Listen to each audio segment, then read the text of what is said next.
வாவு சிதம்பரனாரின் சுதேசி கனவை நனவாக்கி வருகிறார் பிரதமர் நரேந்திர மோடி என்று மத்திய தகவல் மற்றும் ஒலிபரப்புத்துறை இணையமைச்சர் எல் முருகன் தெரிவித்துள்ளார். மதுரை மாவட்டம் வண்டிகூரில் வாவு சிதம்பரனார் திருவுருவச் சிலை அடிக்கல் நாட்டு விழாவில் பங்கேற்று பேசிய அவர், தன் வாழ்நாள் முழுவதையும் நாட்டுக்காக அர்ப்பணித்து தியாகம் செய்தவர் வாவு சிதம்பரனார் என்று புகழாரம் சூட்டினார். வஉசியின் சுதேசி கனவை பிரதமர் நரேந்திர மோடி தற்போது நனவாக்கி வருவதாகவும் மத்திய இணையமைச்சர் எல் முருகன் குறிப்பிட்டார்.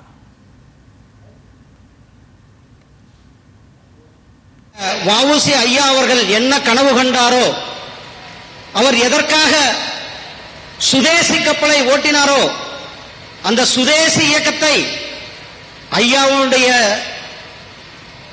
இறப்புக்கு பிறகு 100 ஆண்டுகளுக்கு மேல இன்றைக்கு மீண்டும் சுதேசி இயக்கத்தை, ஆத்ம நிர்பாரதத்தை இன்றைக்கு உலகத்திற்கு கொடுத்திருப்பது நம்முடைய பிரதமர் திரு நரேந்திர மோடிஜி அவர்கள். அவருடைய கனவு, வஉசி ஐயாவுடைய கனவு, அவருடைய எண்ணம், அவருடைய லட்சியம் அனைத்தையும் இன்றைக்கு நனவாக்கி இருப்பது நம்முடைய பிரதமர் திரு நரேந்திர மோடிஜி ஐயா அவர்கள். அதனாலதான் நம்முடைய மோடி ஐயா அவர்கள் இன்று மேக் இன் இந்தியா திட்டத்தின் கீழே உலக நாடுகளிலிருந்து இந்தியாவுக்கு வந்து கொண்டிருக்கிறார்கள்.